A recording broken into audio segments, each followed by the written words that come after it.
كلا إن الإنسان ليطغى أن رآه استغنى إن إلى ربك الرجعى أرأيت الذي ينهى عبدا إذا صلى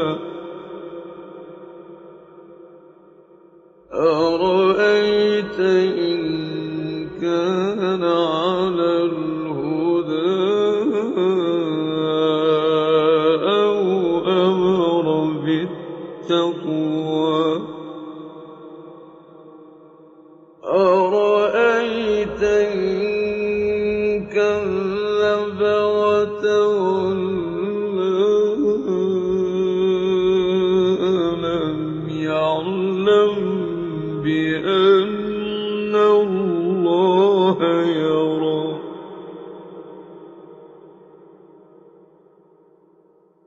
अगर इंसान सरकश हो जाता है इस बिना पर कि वो अपने आप को बेनियाज समझता है, कुछ शक नहीं कि सबको तुम्हारे परवरदिगार ही की तरफ लौट कर जाना है।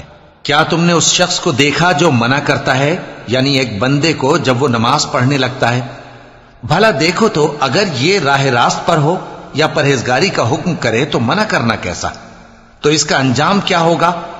जरा देखो तो अगर उसने दीन हक को झुटलाया और उससे मुंह मोड़ा, क्या उसको मालूम नहीं कि अल्लाह देख रहा है?